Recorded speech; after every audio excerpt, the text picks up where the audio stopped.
Well, this is about to get really fun really fast. And so, I'm Gregor Arturo. I've been in this field for about 7 years. I originally got into it with Vortex Based Mathematics. And what VBM did for me, without going into all the details of VBM, because I could give a whole talk on it, as Tyler knows, and that you're looking at the intrinsic nature of patterns. And if you look at the very base level of patterns, how reality grows, how it decays, yin and yang. And so for me, I look at this first dimensionally. And I'm going to explain what I mean by saying dimensionally. But I'm looking at the simplest possible patterns. And so to give you an example, the Fibonacci sequence. Most of us are probably familiar with it from elementary school. 1, 1, 2, 3, 5, 8, 13, 21. You take the previous number and add to the next number and so on. And you see this pattern all throughout nature with the golden ratio, with phi. Well, we're looking at that number in our traditional mathematics system. You can also break it down into a simpler form of mathematics. In VBM, we primarily focus on also the base 10 system, but when you look at VBM, you're looking at the qualitative aspects within mathematics. All of our mathematics has been based on quantity. Our entire perception of science is essentially masculine rooted in its perception. And you could take this notion, what is masculine perception? And you could associate it with so many other concepts. And so at the most fundamental level, we go to the 0th dimension, this fundamental dimension, and a singularity, a particle, a single point in space. What this represents is the infinitely small. But for the infinitely small to exist, as Isaac Newton told us, for every action there's an equal and opposite reaction. Well, if there's something infinitely small, there must be something infinitely large. And up until this point in history, we have taken the vacuum of space for granted. We've almost tossed it out the door. We're like, oh, it's intrinsic, it's just there. But as Jason was talking about negative mass, it's a major part to this process. You can't have a particle without vacuum, without emptiness. There is an intrinsic interrelationship of those two and how they play. That is yin and yang. And so you can take that fundamental aspect of the 0th dimension and extrapolate it out into all these higher dimensions, into the 1st, 2nd, 3rd, and so on. But they're all based on that fundamental polarization of the infinitely small and the infinitely large. And so where with VBM, a simple example, as I was saying with the Fibonacci sequence, is if you look at the qualitative aspects of patterns, not the quantitative, you're looking at phasing. Essentially, you're looking at music theory. And if you take that Fibonacci sequence and you break it down into base 4, you get a very, very simple pattern. And it's an 8-step repetitive pattern. 1, 1, 2, 3, 2, 2, 1, 3, 1, 1, 2, 3, 2, 2, 1, 3. Something we've never really heard before in that context, unless you're a musician, because musicians use that pattern. And that you have 2 sets of 4 interwoven. And so you're looking at this fundamental aspect of the Fibonacci sequence of growth and decay and how it relates to the whole of reality. And so if you can actually start to understand these base patterns, you can extrapolate them up to higher complexities. And so one way how I look at science is with Occam's razor. The simplest answer is usually the best. And me, it's always the best. It always makes sense. And how do we continue to simplify all these things? And so I'm not going to go into it at the moment, but I will at the end, because I have a wand on me. At first, it'll be like, a wand? Why does he have a wand? You know, what is this? Is it just a piece of art? And the beautiful thing is it's a transducer. If you know what a transducer is, it's usually a piece of technology that we take a piezoelectric crystal and we put 2 pieces of metal on it and put some wires on it, and then we send an electrical signal and we pulse it. And that it involves plugging into the wall, and there's the traditional form of electronics. Yet with my voice, I just made this copper pulse. I did it with extreme simplicity. And so the way I've been approaching science is what is the simplest answer? Because there is all these crazy complexities. And the beautiful thing about VBM is it allows you to understand the complexities with simplicity. And so the greatest complexity in reality that I have observed is us. It is human personality. It is archetypes. It is us as a character and story. And so I actually went to school for classics, like studying Homer and the Odyssey. And that there is this beautiful story unfolding on our planet. And I could talk science all day long, but there's all these other dynamics involved and interweave, and what's transcending our current understanding of physics is perception, is consciousness. How are we actually perceiving this information? This is what Jason and Caleb and I have all been talking about, because to really understand this, you have to actually change your perception in the most drastic of ways in terms of actually looking outside the box. And that so many of us are always looking at physics from inside the box. And so in my opinion, everyone has been observing reality in terms of spatial constructs, space, geometry, from a third-dimensional perception. And we've been observing time from a fourth-dimensional perception. But within the third dimension, there's a time component and there's a spatial component. Within the second dimension, there's a time component and there's a spatial component. Time isn't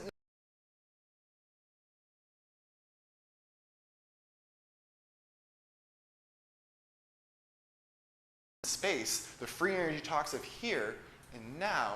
You're looking at like geometry and music. Geometry represents the masculine aspect. Music represents the feminine aspect. It's more subtle. It's like, how do we visualize time? You don't. How we visualize music? Well, you hear it. It's more subtle. There are different extremes within systems. And so how this relates to us at such like a profound level on the social aspect is we go back to Nikola Tesla. Because what Tesla did is he radicalized our perception of science in the natural world. But after a period of time, his influence on reality in terms of saying his name, his legacy, dwindled away. It's only been modern times, as in like the last decade, where he started to come back to the mainstream picture. And there's also this thing of a car, which I'm not going to get into, but it's not entirely related to what Tesla really did, and that's based off his first patent, AC polyphase motor. And while that was like designed 130 years ago or something, we've come a long way since then. The actual internal combustion engine was actually designed after that motor. And Tesla realized that that motor was inert. Not inert, it was obsolete. He was ready to advance it. And so in 1899, after doing a series of experiments in Manhattan, he decided to go to Colorado Springs. And he did a series of experiments over 9 months, and where he created a radiant atmospheric antenna system. And what he discovered is that there's an electric field perpendicular to the ground. And it can fluctuate slightly. And so for example, there's about, depending where you are, anywhere from like 30 to a couple hundred, even 300, it really fluctuates on the planet in different places, volts per meter. And so like from where my foot is to the top of my hand, I could have like a 300 volt gradient. That's 120 coming out of the wall, right? Well, of course, there's still amperage and work and wattage. We can get into all those terms. But the thing is, there's pressure. That's what voltage is. There is pressure. Even though there's not much force behind it, there's a lot of pressure. This relates to martial arts in terms of someone holding their hand up and all of a sudden just pushing really fast. That has a ton of pressure with very little, as a ton of voltage with very little amperage would be the best way to convey those terms. That there's not much force, but it can create a massive influence on the person it's applied to. And so what Tesla started to understand is he could take a tower and bring it into resonance with this electric field. This relates to what trees do. And when you bring it into resonance, you can start to create negative mass. You can start to create a vacuum in the core, a lack thereof. And so one of the things I've studied heavily since I really got into this field are the 7 different forms of magnetism.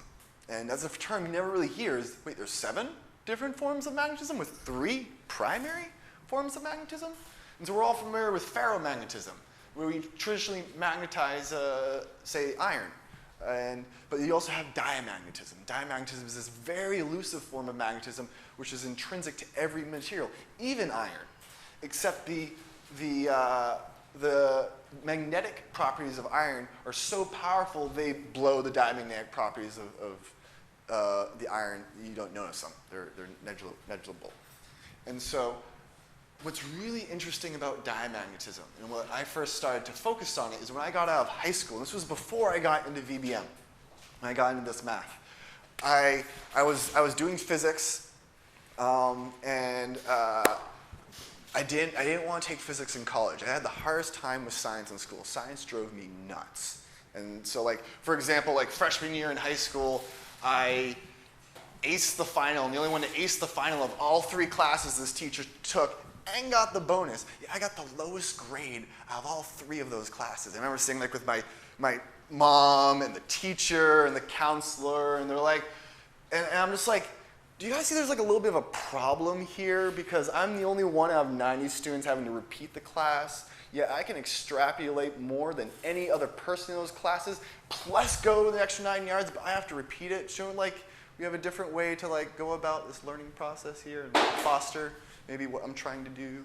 But so the thing that was really awesome though, at the same time as I got into academic decathlon, it taught me how to independent study. It taught me how to teach myself. And so I steered away from science, and like I dropped out of school when I went to Burning Man, and then hitchhiked around the country for 9 months, and which was a mind-opening experience to me. I didn't go back to school. I started pursuing things myself. I pretty much completed my classics degree, but I didn't do any of the foundations. I skipped all the science, dropped calculus 4 times. Even though I placed first in the state math meet. But calculus drove me insane. Am I saying calculus is wrong? No, I'm not saying calculus is necessarily wrong. I'm saying is the process in which we go about the information isn't necessarily intuitive. And that's what we've really lost in our science, is intuition. And so I've been doing energy work for about a decade now. And we have all these gizmos to figure things out, but there's a beautiful thing about first-hand phenomena, observing it yourself. And we've become so rigid in our perceptions that we almost never get out of them. But as I started to journey down this pathway of doing energy work and healing and becoming aware of how an actually crystal feels, and when I'm saying feels is like you can taste it, you can smell it. There are so many qualities to it. And so there's all these experiments you can do and all these little gizmos, and it's like, well, it's telling me it has 8 volts. Well, what does the 8 volts really mean? Well, I can take this piece of pyrite. Pyrite is iron sulfate. It's very paramagnetic. Paramagnetism is the 3rd primary form of magnetism. It's a magnetic converging lens, where a diamagnetic substance is a magnetic diverging lens. And so, but the difference between para and dia versus ferro is ferromagnetism is a masculine form of magnetism. It's rigid. And then when something's magnetized, the flow is going that way.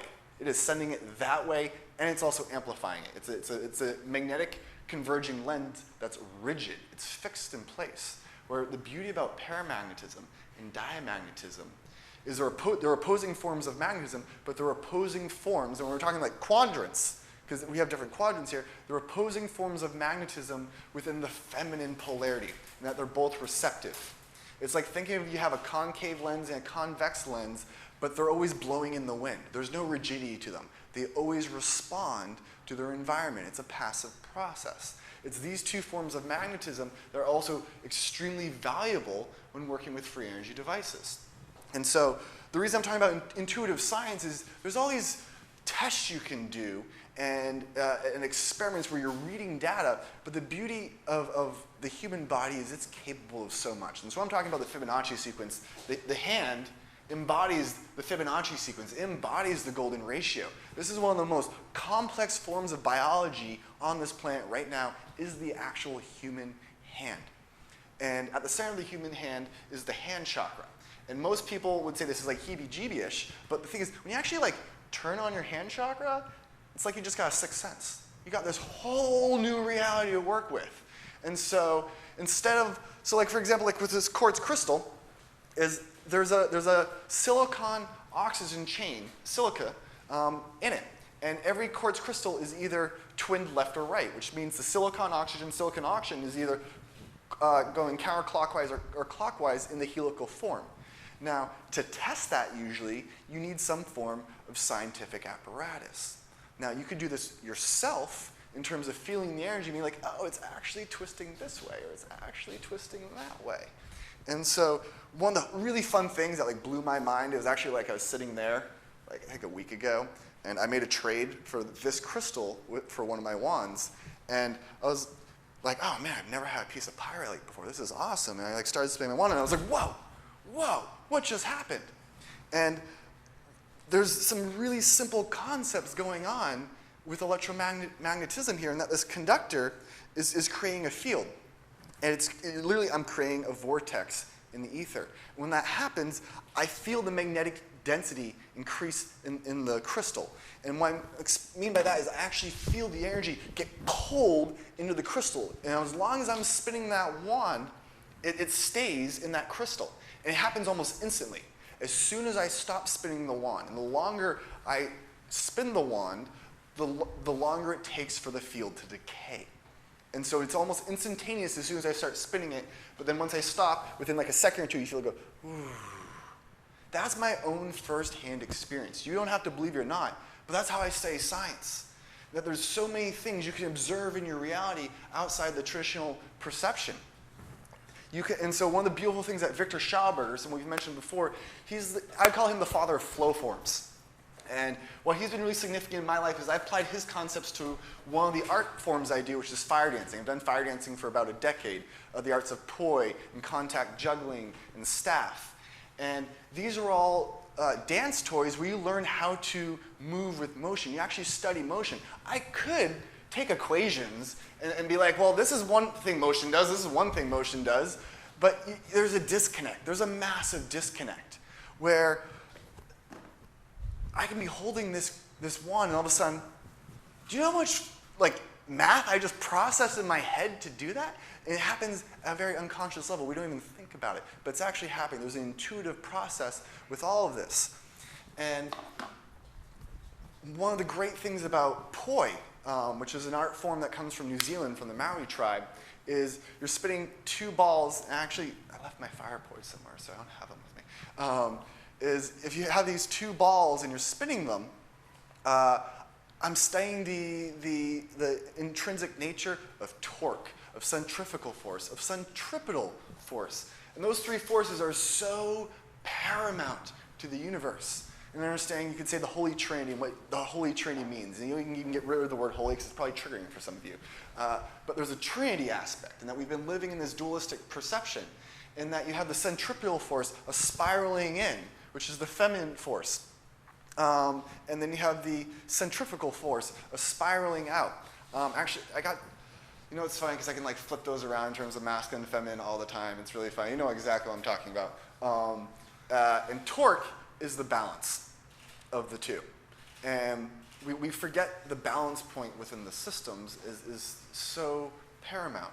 And so for me as an individual, if you get to know me, I sort of live an extreme lifestyle, but I go to both ends. When you go to both ends, you can find the middle rather easily in a beautiful way and have a lot of fun while doing it. And so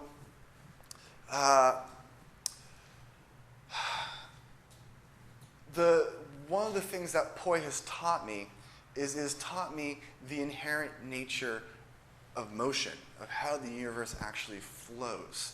It's a completely different way to approach science. Me working with crystals, hands-on doing energy work, completely different approach. But these are first-hand experiences. When you're reading out of a book, you're taking so much faith from that book. Because I could bet there are people in here, in this room, guaranteed, that consider tectonic theory a fact, even though we still call it tectonic theory. We teach it in school that it's fact. We've muddled our language so much. This is one reason I studied classics and studied language in Latin and Greek and French. I've studied all these languages, and etymology is huge, and mythology and stories. What is language? What does it actually mean? Because we've actually reprogrammed theory in some ways of how we use it, and that, it becomes fact. But at times you throw conspiracy in front of it, it immediately becomes non-fact. We've completely reprogrammed our language in this unconscious way in the most profound of ways. And it's been skewing our whole aspect of reality. This is what Caleb was talking in terms of definitions, because We're trying to communicate these concepts forward. But if I just started talking a bunch of physics jargon, and I'd lose you guys so fast, so fast. And so it's really interesting, like the dynamic we have here right now, because this isn't the usual crowd necessarily we get at this sort of talk. Now we're trying to bridge worlds. I mean, we are bridging worlds. There's so many worlds being bridged. This is the holistic perception. There is science, art, and philosophy involved in all of this. You can't understand physics unless you have the art and the philosophy in balance with it. That is the holistic perception. That is the basis to the Trinity. And so I consider myself a scientist, an artist, and a philosopher. And when you have those three in balance, one of the terms that you could say best associates with is like avatar. You're coming into your being. There's so many words I could apply to it, but most of them are really metaphysical. You could say like your God self. But it's coming into balance. Many of us are living in extremes or imbalances within our own being. That's where the self-work is so important. Because when you get to that center, it allows you to clearly see things that you've not been able to necessarily see before. When everyone's looking at this octahedron, we're looking at it from an external perception. But what happens if you view it from the inside out? All of a sudden, these hard, rigid, masculine lines become curved on a spherical projection. Completely different perspective to the same piece of information. And so, in some ways, you could call it actually a paradox, because perception is so paramount to what we're seeing.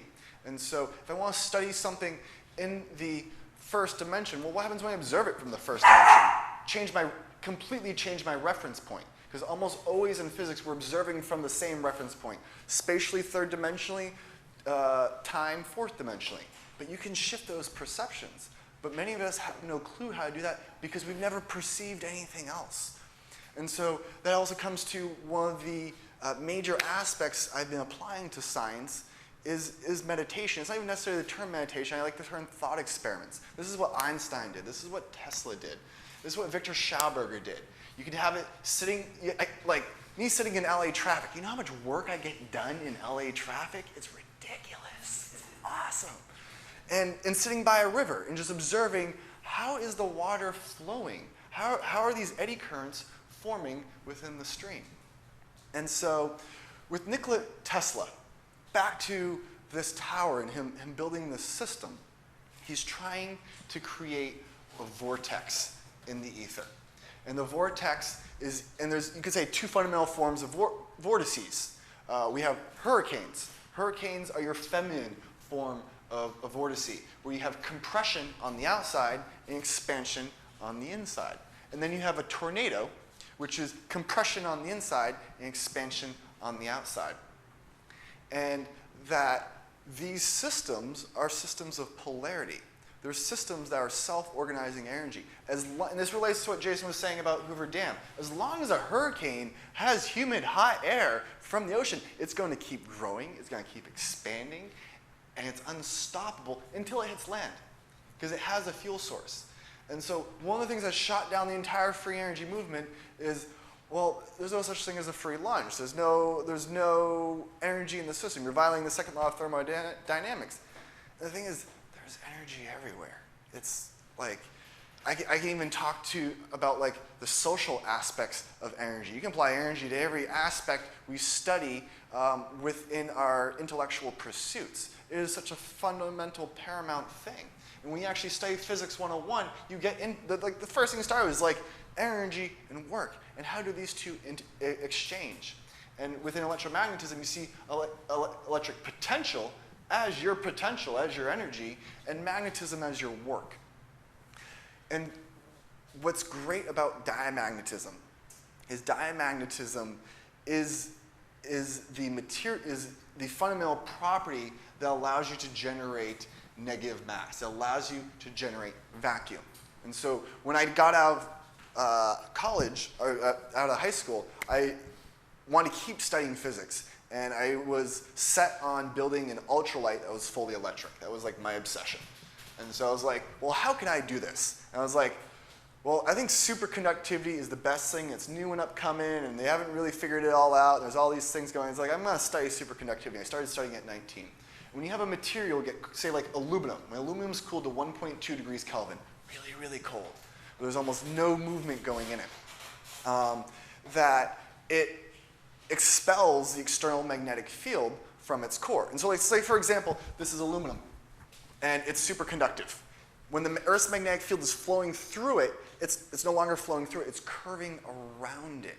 And so there's different concepts, and honestly, I've never gotten a clear answer from all the work in studying superconductivity. Is there an internal magnetic field? Is there not an internal magnetic field? What's going on internally in the material? And we can't actually measure it with any of the instruments we have, what's going on inside the material.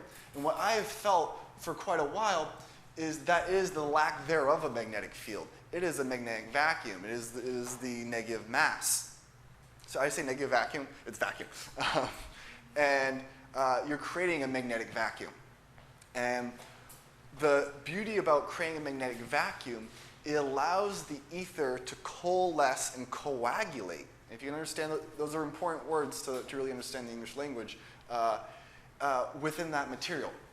And so if we go, and so even like to understand like how the Tesla Tower is working, and there's other technologies like HHO systems and Joe cells, and I could go on, and even with John Searle, they're all really doing the same thing.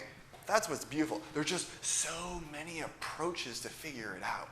And it's just like, how creative can I get to take advantage of this phenomena? But one of the things that actually helps understand this physics is actually concave Earth theory. That's what's sort of funny about it, in that we've had a hard time understanding this physics because our reference point of reality is vastly different. And so where I'm going to get into like concave Earth theory for a split second is if the Earth is concave and we're on the inside, not the outside, then it drastically changes the phenomena of what gravity actually is. And so one of the things you can attribute gravity to is more into centrifugal force. It's an outward pushing force. And so in equal and opposite reactions, you have to have a centripetal force going inwards. And there's all these interesting phenomena in nature that line up with this theory. And it's understanding that you have an exchange of energy at all times going upwards and downwards within the gravitational field. We usually consider a single force, but it's actually an imbalance of forces. And that with this concept of ether, if I'm even explaining ether, one of the big things that happened in the late 1800s is Nikola Tesla associated with ether physics. So did Maxwell. And Maxwell even, in his equations, has room for this form of negative mass that we're utilizing within this new physics. It's actually a really old physics, is the funny thing. And the ether is, well, it's no longer in modern physics. It's thrown out. Like if I use that word in a university, it's super taboo. It doesn't coalesce with the current paradigm. And because there was the Michael Morrison experiment in the late 1800s that supposedly disproved the ether theory, and then Einstein came out with theory of relativity and literally hijacked all of physics. And lumiferious ether theory, which was the predominant theory for, I think, at least a century, was suddenly thrown out the door. It was just thrown out. And so everyone here in this room, and we're going to have this panel discussion, is part of a group called Ether Force. And we are all proponents for the lumiferious ether theory, and really understanding what this theory represents. And so the ether, there's always a flow of ether upwards from the Earth. It's a pressure gradient. But one of the simple things in terms of working with this pressure gradient, as this ether rises, you have magnetism fall. And that magnetism relates to centrifugal force. The magnetic field is literally getting thrown at the surface of the Earth. It's densest at the surface of the Earth, and then it gets less dense as you go away. And you have a simple equal and opposite reaction between the potential and work. And so magnetism equates to work. And if you have a ton of work, you have very little potential. You have a ton of potential, you have very little work. And you can see this in a pendulum. as it's moving back and forth. And when the pendulum's at its height, it's pure potential, no work. When it's at the low point within the system, it's pure work, it's no potential. And there's a simple exchange. This is physics 101. But we haven't really understood that concept in relation to our environment. And so if you are able to take this magnetic force and like push it away and create vacuum, create silence, all of a sudden there's less pressure. There's less pressure. It allows for a point for the ether to flow upwards. Ether is always flowing up, but it's like a sponge. It's restricted. But if you reduce that restriction, it becomes the weakest point in the system and it flows upwards. That's what Tesla did with his tower. Is he figured out how to create a hole in the Earth's magnetic field. All he figured out how to do was just create a hole. And when he created that hole, it created what you would call a nonlinear. Well, the creating of the hole is a nonlinear magnetic field. All traditional magnets are a linear magnetic field. And when you get a nonlinear magnetic field, it starts to create a negative mass in the core. And the beautiful side effect, though, with this system is the energy that was organized within that system, without going into all the dynamics of how the system works, he uses it to build resonance, but he doesn't actually take energy out of the resonance being built. He's using the side effects being produced by the resonance as the output.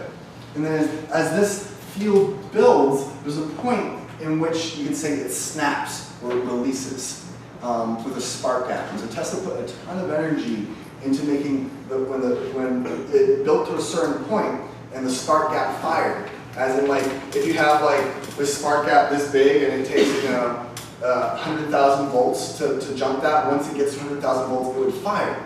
And the longer it fires or releases or it's neutralizing the energy buildup in the system, the more loss in the system you have. And so what he was doing was that martial art trick with the hand, and he was just trying to release a ton of pressure all at once for like the smallest point of time to create a shock wave.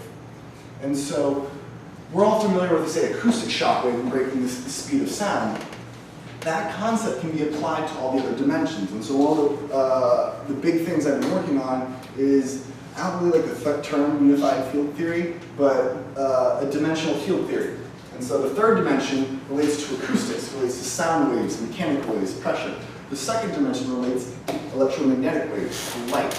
You know, a more appropriate term for light is ripple light.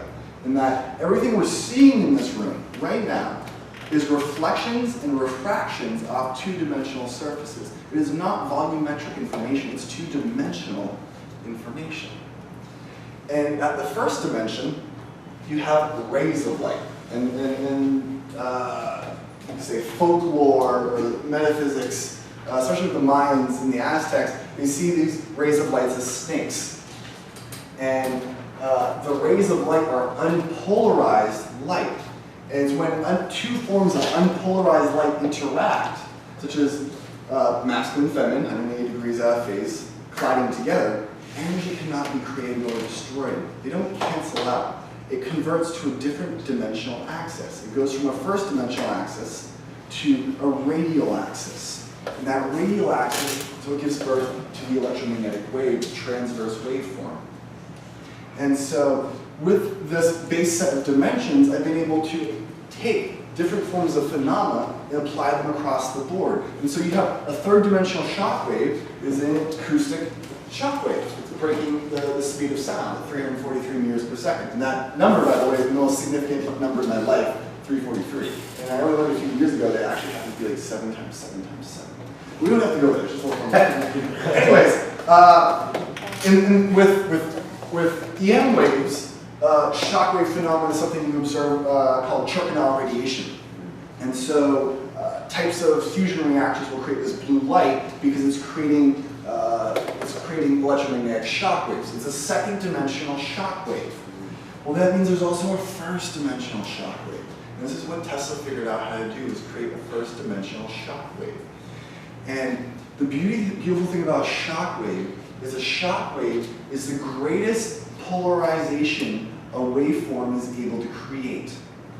And so like, a really crazy concept is if you fired a bullet and that bullet was able to maintain, or not even say a bullet, let's say a plane. This is more practical concept. A plane is flying at 343 meters per second right above sea level. Okay, and it's maintaining that velocity. But when it breaks the sound barrier, it starts to create a wavefront on the tip of the plane. Mach 1. Mach 1, Mach 2, Mach 3. What those all really are is first harmonic, second harmonic, third harmonic within a system. If that plane matches the first harmonic of the medium it's moving through, then all the waveforms that it's generating stay at the tip of the plane. So the farther the plane travels and it's able to maintain that speed, the bigger the wavefront grows. It's constructive interference. Most of our technologies are deconstructive processes, deconstructive interference. Our entire society, for the longest time, in human dynamics, is based off deconstructive interference. There's so much deconstructive interference all the time. And so what Caleb was talking about, us coming together, is us creating constructive interference. What happens when you get a team working cohesively together? So say like with the Fellowship of the Ring. It's a team of 9 people, and it's based on a cult concept called the Enneagram. And you have 9 different personalities. The TV show Firefly, amazing sci-fi production. As in it was low budget, but the actual quality of the show was top-notch because there were 9 main characters all on this ship working together, each representing one of those different archetypes. And when you get these archetypes working together, it's mind-blowing what can be created. And so, man, I can go like so many places with all this information. Let's stick to the tower for a second with the shock wave. The side effect of when that spark gap trips is it creates a shock wave. And he's creating these longitudinal, and these are like keywords, and you can like write them down, read them later. I could go on so many different words to describe this phenomenon. So we really don't have cohesive terms to define it. I can just describe the phenomena of it. It's a longitudinal waveform. It travels through dielectric medium. And so, for example, I use a crystal. This crystal is a dielectric. And so, if I had my finger was this was a positive charge, this is a negative charge, and I bring them together, the crystal is going to polarize opposing to that field. And so if this is positively charged, the crystal realigns itself so it's negatively facing that my positively charged finger. But there's this interesting little trick where I could pulse the dielectric in that, well, like, this is why I designed the wand in this way, with three wires. And so if you create a polyphase signal is what Tesla developed, and understanding a 3-phase system. And that what's significant about a polyphase system or a 3-phase system is it's the basis to rotation. And that I could actually pulse this crystal to where it electrically realigns to the field, but if I keep pulsing the 3 different members, it puts the dielectric into rotation. It's the same thing that Tesla did with the AC polyphase motor, except he's doing it with magnetics instead of electrostatics or with dielectrics. And so the Tesla Tower can actually take all the dielectric media that's on the surface of the Earth, because it's a surface wave as it goes across the surface of the Earth, and actually start to create all these eddy currents of dielectric media on the surface. So actually, if you can look at the electric field on the surface of the Earth, everything's in motion, everything's spinning. You're getting massive cymatics. If you've ever heard of cymatics, research it. It's a cool, really cool thing. You're actually getting this massive cymatics phenomenon on the surface of the Earth. What's even more beautiful is if you have another tower out of phase with the first tower that's sending out the shock wave. And that when it sends out the shockwave, the other tower can be anywhere else on the surface of the planet. But because that other tower is completely out of phase with it, it becomes the energy sink for the tower producing the energy. And so the way to actually visualize a shockwave is the shockwave is actually spiraling out from the tower, and then there's a point where the pressure sink from the other tower pulls it and spirals it into the other tower. And so you get multiple towers, you can get complex forms of geometry, a phrase we love to use is sacred geometry, and start to create these massive systems of eddy currents on the planet. And the beautiful thing about eddy currents is they're like gear cogs. And if you get all the gear cogs working together, everything works easier, it works more efficient. I'm a gear cog, you're a gear cog, we're all gear cogs. And it can do amazing things. And so I'm wearing this coil around my neck. And this is an octagram. And it's also here on this image with that Mickey Lee drum made with Nikola Tesla. And the octagram, and not even just the octagram, these toroidal coils, they are etheric gears. And on the most simplest, profound of levels. And that you can create these systems of flow that work together cohesively and allow you to self-organize energy. There's so many different things I could talk about self-organizing energy, and we could go on forever, but I really want to get this Kelly session. It's nice and juicy. And it's really radical in where these concepts can go. I mean, we can go in so many different ways. And so, like, if I had to, like, I'm gonna try to wrap this up right now. Like, how this, like, relates to, we're talking Tesla, and, like, he did something paramount. And so after he left Colorado Springs and verified this system, he went to Long Island and started building Wardenclyffe Tower in 1901. He got funding from J.P. Morgan, you probably heard the name before. And by 1905, the funding was pulled. And funding was winding down.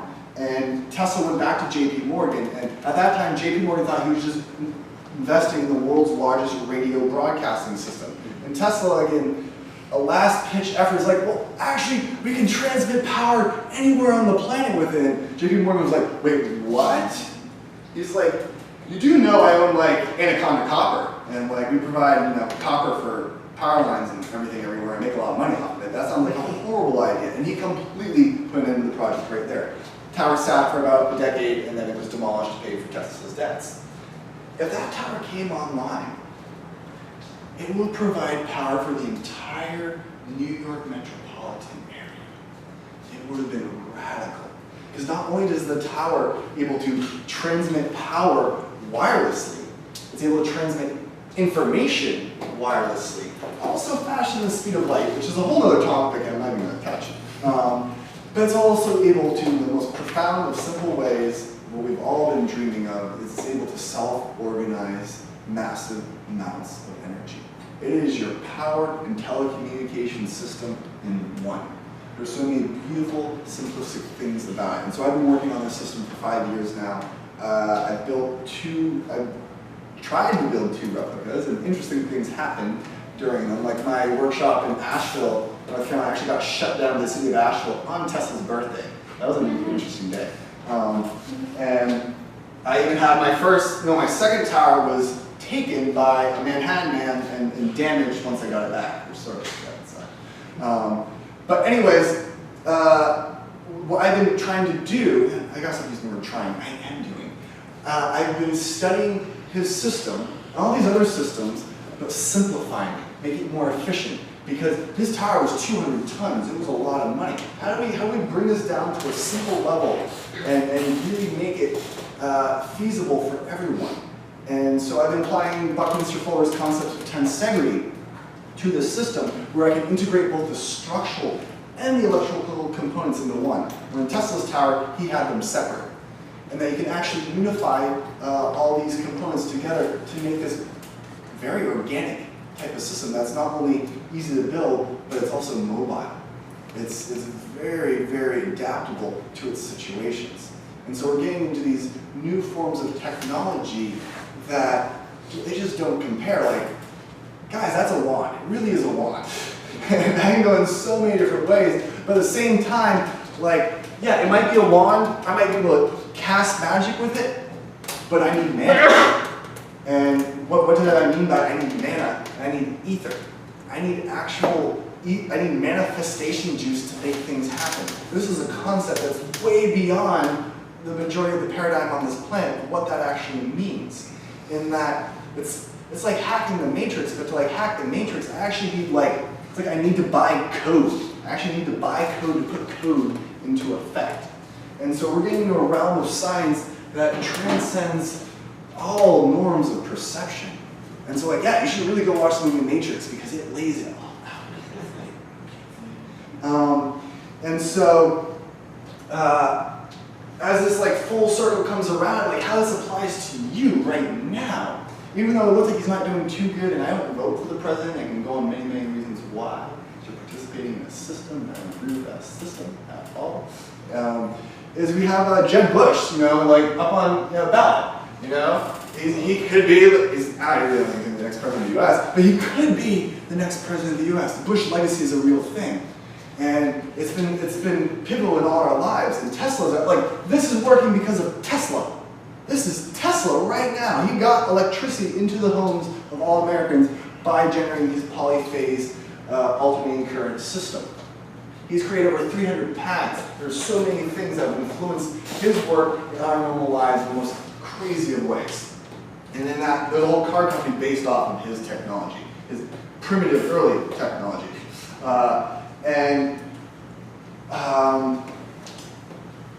So he had an assistant named George Cerf. And George Cerf was his most trusted and loyal friend. He put so much faith into George. There was times where George bailed out Tesla and Tesla bailed out George. And something happened at some point late in their careers. And it's very vague in terms of what happened.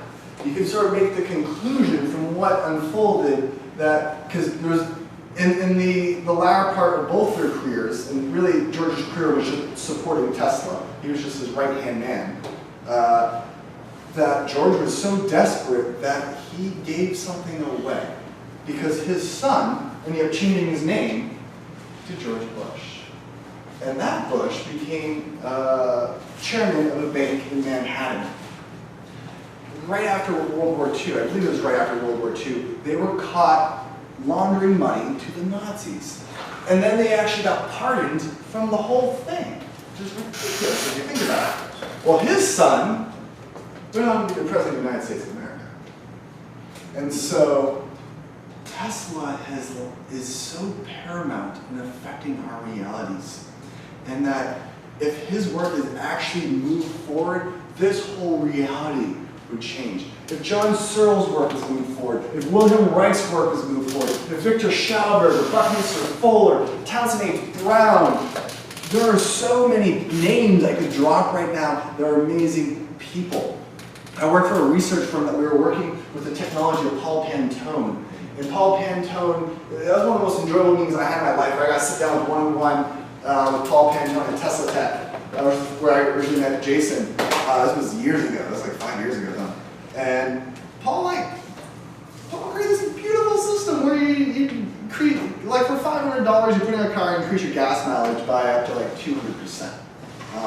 And it involved magnetohydrodynamics and taking negative mass and putting some of that energy into the fuel so the fuel actually has more kick. And he got a whole town in France, the municipal sector of the town, to convert all their vehicles over this car. Well, at one point he came back to this country and he got thrown in the insane asylum.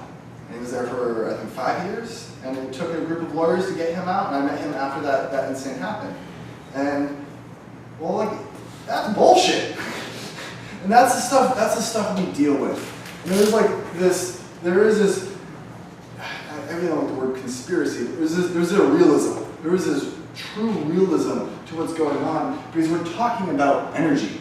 You guys know oil, you know how oil affects us. Oil is a form of control. And so like, to wrap this up in terms of another part of history that really affects us is Ford was a really brilliant entrepreneur. And he designed the Model T, so no matter what the social, political dynamics of the planet was going on, he was going to bring his car to market. And so not only did he design his car to run off of oil, he designed it to run off of hemp biodiesel and also Tesla's free energy. And so no matter what, his car was getting to market. But obviously, who won out? Oil. And there's the history of the automobile industry. And there are so many things that affect us from our past and the now. Now we can actually understand that past, you can understand those cycles, how those cycles have hindered us from moving forward. And one of the most paramount of those cycles is fear. And when we let go of fear, we can move into a whole new paradigm of reality. And so, are we creating free energy? Absolutely. So thank you everyone for coming.